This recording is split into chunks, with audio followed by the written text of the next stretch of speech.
Dear students, BSc part third के अंदर पिछले वीडियो लेक्चर के अंदर मैंने plant morphology and plant anatomy वाला पेपर शुरू किया है, जो कि फर्स्ट पेपर है। तो इस पेपर के अंदर आज हम पढ़ेंगे डाइवर्सिटी ऑफ प्लांट फॉर्म्स, यानी पादपों के रूपों की विविधता। प्लांट मॉर्फोलॉजी जो वर्ड है, यह वर्ड दो ग्रीक वर्ड से मिलकर के बना है। मॉर्फोस यानी स्ट्रक्चर और लोगोस यानी स्टडी, यानी बॉटनी की वह ब्रांच जिसमें जो प्लांट्स हैं उनकी फॉर्म्स और उनकी स्ट्रक्चर का साइंटिफिक अध्ययन किया जाता है, यह प्लांट मॉर्फोलॉजी कहलाती है। और पौधों के जो रूट, स्टेम, फ्लावर्स और फ्रूट्स जो बाहर से दिखाई देने वाले जो कैरेक्टर्स हैं, तो इनको हम एक्सटर्नल मॉर्फोलॉजी के अंदर पढ़ते हैं। और जो अंदर के जो कैरेक्टर्स हैं, जो सेक्शन के द्वारा हम स्लाइड बना करके स्टडी करते हैं, तो वो स्टडी इंटरनल मॉर्फोलॉजी यानी एनाटॉमी कहलाती है। एंजियोस्पर्म्स जो प्लांट्स होते हैं उनकी हैबिट्स अलग अलग प्रकार की होती है। ये जो प्लांट्स होते हैं ये वुडी हो सकते हैं या आर्बोरसेंट होते हैं, हर्बेशियस होते हैं, साकी होते हैं। और इन सब प्लांट्स की बहुत सारी स्पीसीज़ पाई जाती हैं। 1,95,000 इनकी स्पीसीज़ हैं। और इन्हें दो डिविजन्स के अंदर स्टडी करते हैं, डाइकोट्स और मोनोकोट्स। डाइकोट्स के अंदर 240 फैमिलीज़ हैं, जबकि इनकी जो स्पीसीज़ हैं वो 1,55,000 हैं। जबकि मोनोकोट्स की जो फैमिलीज़ हैं वो 45 हैं, जिनमें 40,000 स्पीसीज़ हैं। तो इनकी जो डाइवर्सिटी है वो हैबिटेट के कारण क्यों है वो देखिए। जिस आवास के अंदर ये पौधे पाए जाते हैं, तो वार्मिंग ने इनको क्लासिफाई किया 1895 के अंदर। जिस प्रकार के हैबिटेट के अंदर पौधे पाए जाते हैं उसी प्रकार से इनका नाम रखा गया है। जैसे जो पानी में पाए जाते हैं उनको क्या कहते हैं, जलोद्भिद यानी हाइड्रोफाइट्स। तो हाइड्रोफाइट्स जहाँ पर पानी की अधिकता होती है ऐसे स्थान पर पाए जाते हैं, जैसे हाइड्रिला है, निम्फिया, आइकोर्निया, ये सब पौधे पानी के अंदर पाए जाते हैं, इसलिए हाइड्रोफाइट्स कहलाते हैं। जल में जो पौधे पाए जाते हैं वो पूरी तरह से पानी में डूबे हो सकते हैं।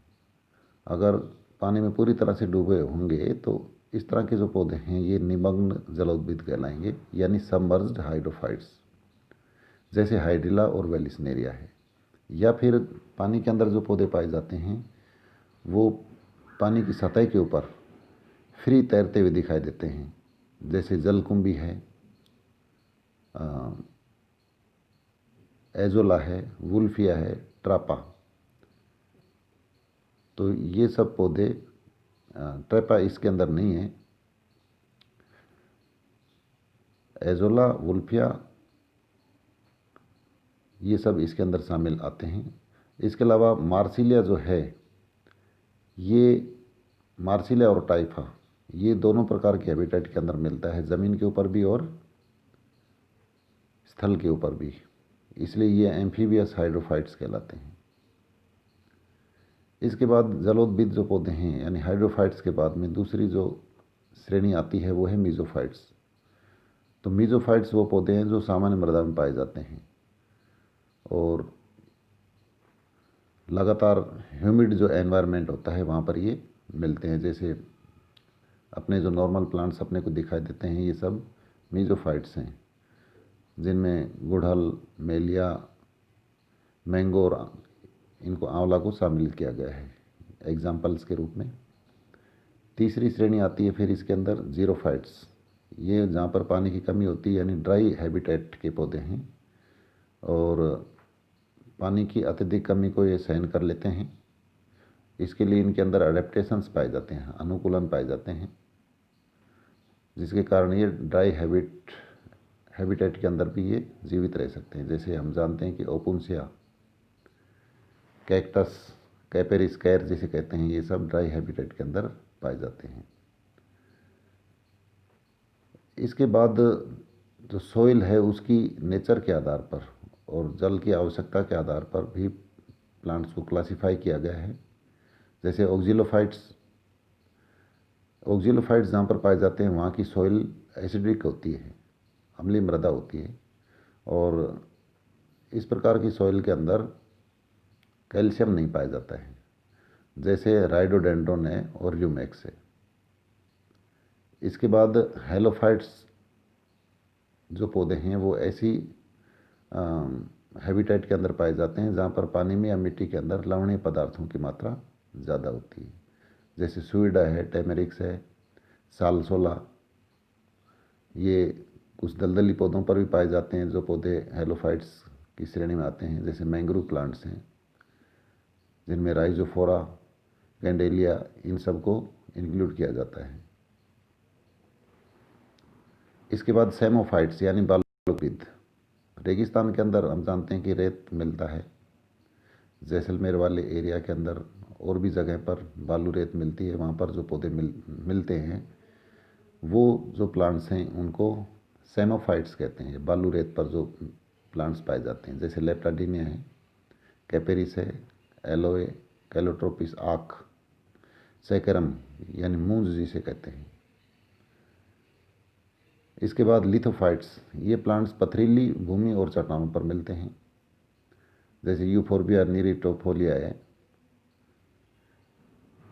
नेरिटोलिया, अकाइरेंथस और बार्लेरिया क्रिस्टेटा जिसे कहते हैं वज्रदंती। बार्लेरिया जो प्लांट्स है ये भी लिथोफाइट्स है। साइक्रोफाइट्स वो शीतोद्भिद वो प्लांट हैं जो कि बर्फ से ढके स्थानों पर पाए जाते हैं, जैसे सीडम है, थैलिक्ट्रम और सेलिक्स।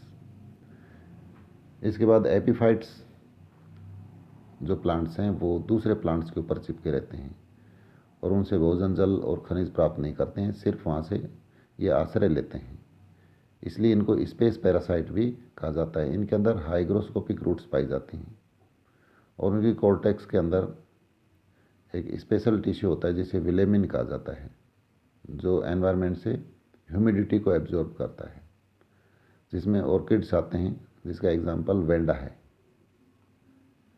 देन पैरासाइट्स हैं। कुछ प्लांट्स दूसरे पौधों पर आश्रित होते हैं, जैसे कसकुटा हम जानते हैं, अमरबेल है, ओरोबैंकी है, रेफलिसिया है। ये सब होस्टोरिया के द्वारा दूसरे प्लांट से फूड को एब्जॉर्ब करते हैं, उसके ऊपर पाए जाते हैं। सेप्रोफाइट्स वो प्लांट है जो कि डेड ऑर्गेनिक मटेरियल के ऊपर पाए जाते हैं, मृतोपजीवी प्लांट कहलाएंगे, जिसका एग्जाम्पल मोनोट्रापा इंक्लूड किया गया है। इसके बाद इंसेक्टिवोरस प्लांट्स हैं। इंसेक्टिवोरस प्लांट्स के अंदर वो प्लांट्स हैं जिनके एनवायरनमेंट के अंदर नाइट्रोजन की कमी होती है, यानी सॉइल के अंदर नाइट्रोजन कम मिलती है, तो इनके जो प्लांट पार्ट्स होते हैं, विशेष रूप से लीफ वगैरह जो होती है वो मॉडिफाइड हो जाती है और इंसेक्ट्स को पकड़ना शुरू कर देती है, जैसे ड्रोसेरा है, यूट्रिकुलेरिया है, जिसे नेपेंथिस। बहुत सारे प्लांट्स हैं जो कि इंसेक्टिवोरस प्लांट्स की श्रेणी में आते हैं। इसके बाद डाइवर्सिटी इन हैबिट, यानी जीवन काल के आधार पर पौधों को कितनी समूह के अंदर बांट सकते हैं वो देखिए। कुछ प्लांट्स ऐसे होते हैं जिनका जीवन काल काफ़ी कम होता है, इसलिए वो प्लांट्स अल्पजीवी प्लांट कहलाते हैं, अल्पजीवी पौधे। इससे पहले आप इन डायग्राम्स के अंदर देखिए, जो ए डायग्राम है ये पानी के अंदर मिलता है ये पौधा, ये हाइड्रोफाइट्स है। बी जो प्लांट्स आपको दिखाई दे रहा है ये ओपुंसिया है, नागफनी। सी मैंग्रोव प्लांट है जो कि हेलोफाइट्स है, यह अत्यधिक लवण वाली कीचड़ के अंदर मिलता है और इसके अंदर बाहर जो नुकीले उभार दिखाई दे रहे हैं ये न्यूमेटोफोर्स हैं। डी प्लांट एपीफाइट है जो कि दूसरे प्लांट के ऊपर लगा हुआ है, और ई प्लांट पैरासाइट है जो कसकुटा है, अमरबेल। डी टोटल रूट पैरासाइट है, ओरोबैंकी है, ये ब्रिंजल के ऊपर मिलता है। इसके अलावा ड्रोसेरा ये इंसेक्टिवोरस प्लांट है। इसी प्रकार से यूट्रिकुलेरिया और निपेंथिस, गढ़पादप जिसे कहते हैं, ये सब इंसेक्टिवोरस प्लांट्स के डायग्राम दिए गए हैं। तो लॉन्गेविटी के आधार पर जो प्लांट्स हैं उनमें जो सबसे पहले है एफिमेरल्स। एफिमेरल्स यानी अल्पजीवी पादप। इन प्लांट्स की जो लाइफ साइकिल होती है वो कुछ वीक ही होती है, और उसी दौरान इनको जो नमी एनवायरनमेंट से और ज़मीन से मिल पाती है उसमें ये इनके सीड्स अंकुरित हो जाते हैं और बड़ी तेज़ी से इनकी लाइफ साइकिल कंप्लीट हो जाती है। और जैसे ही मतलब नमी एनवायरनमेंट के अंदर ख़त्म होगी तो इनके अंदर फ्लावर्स वगैरह आ जाते हैं और इनके सीड्स बन जाते हैं, और इसके बाद नमी ख़त्म हो जाती है और ये ख़त्म हो जाते हैं। जैसे आर्टिमीसिया है, एस्टेगेलस है, ये सब प्लांट्स एफिमेरल प्लांट्स कहलाते हैं। इसके बाद जो एनुअल प्लांट्स हैं इनकी लाइफ साइकिल 1 साल के अंदर पूरी हो जाती है। हम जानते हैं कि अपनी बहुत सारी फसलें जो कि 1 साल के अंदर पूरी हो जाती हैं, जैसे पैडी है, व्हीट, ब्रेसिका, ब्रिंजल, ये सब एनुअल प्लांट्स कहलाते हैं। कुछ बाइनियल प्लांट्स भी होते हैं, 1 साल तक उनके अंदर फ्लावरिंग नहीं होती है और अगले सीज़न के अंदर उनके अंदर फ्लावरिंग होती है, जैसे गाजर, मूली, चुकंदर, सलजम, एटिसेट्रा। और इनके अंदर रूट्स के अंदर मॉडिफिकेशन होते हैं, जैसे मूली के अंदर ज़मीन में जाती है, फिर अगले सीज़न के अंदर इनके अंदर फ्लावरिंग शुरू होती है। इसी प्रकार से कॉनिकल जो फॉर्म्स है जैसे गाजर वगैरह हैं, सलजम है, पोटैटो हैं, ये सब बाइनियल्स के अंदर शामिल किए जाते हैं। देन पेरिनियल प्लांट्स आते हैं। ये प्लांट्स लंबे समय तक जीवित होते हैं और इनके सीड बनने के बाद भी इनका जीवन काल ख़त्म नहीं होता है, लंबे समय तक बने रहते हैं। जो बड़े प्लांट्स हैं, नीम, पीपल, बरगद, जामुन, ये सब पेरिनियल प्लांट्स यानी बहुवर्षीय पादप कहलाते हैं। इनमें फ्लावरिंग और फ्रूट्स बनने के आधार पर भी इन प्लांट्स को, जो पेरिनियल प्लांट्स हैं, इनको 2 श्रेणी में बांटा जाता है। एक है पॉलीकार्पिक यानी बहुकृत फली, और यह एंजियोस्पर्मिक प्लांट्स का एक सामान्य लक्षण है कि ये एक के बाद लगातार अनेक वर्षों तक फ्लावर्स, फ्रूट्स और सीड्स बनाते रहते हैं, जैसे आम, जामुन, संतरा।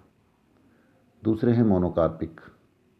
तो इन प्लांट्स के जीवन काल में फ्लावरिंग, फ्रूट्स और सीड्स का निर्माण जो है वो इन्फ्लोरेसेंस बनने में इनका सारा जो फूड स्टोर है वो काम में आ जाता है,